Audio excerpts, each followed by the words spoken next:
নমস্কার বন্ধুরা, রাধে রাধে। আজকে আরেকটা নতুন ভিডিওতে আপনাদের সবাইকে ওয়েলকাম। সোমবার সকালবেলা একইভাবে ডেলি রুটিনে চলে এলাম প্রথমেই ছাতু করতে। বড়জন ছাতু খেয়ে স্কুলে যাবে।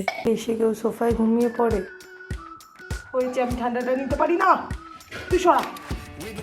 আজ সকাল সকালই ঘটিয়েছে বিপদ। ওই শিকটা ওপর থেকে পড়েছে পায়ে, আর এখানে পা ফুলে আলুর দম। ছেলে স্কুলে যাওয়ার আগে মলম লাগিয়ে দিয়ে যাচ্ছে। কি ভাবছো? কেটলি থেকে চা গরম করে দেখাবো? মায়ের বানানো চা নয়, কফি। ইনি এবার ঘুম থেকে উঠে পড়েছে। উঠেই আগে দৌড়ে এসে মায়ের কোলে। এবার শুরু হবে মায়ের সারাদিনের যুদ্ধ। তার আগে একটু দম দিয়ে নেওয়া, কারণ এই কফিটা আমার সারাদিনের এনার্জি। এই যে আরেকটা এনার্জি, এই সকালবেলায় এই স্পর্শটুকুই এনার্জি।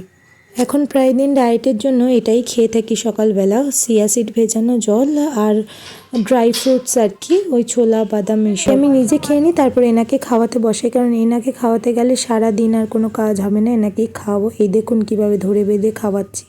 আর আজকে রান্না আর ঘরের কাজ একসাথে চলবে, কারণ শুভ দিন তো কাছে এসেই গেছে।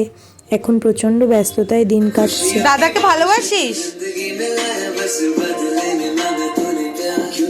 ওর সাথে বকবক করলে হবে না। আমি এদিকে চলে এলাম, ডালটা প্রায় হয়ে এসছে। আবার যাই, ঘরটা আগে ঝাড় দিয়ে নিই, তারপরে আবার কাজ। এনাকে এদিকে একটু ফলের রসও করে দিয়েছি, আর এদিকে রান্নাটা আগে করে নিই। ডাল আর আলু ভাজা, চুপচাপ খেয়ে নিবি। যখনই তাড়াহুড়ো করি তখনই হয় দেরি। আবার একটা পার্সেল এসছে।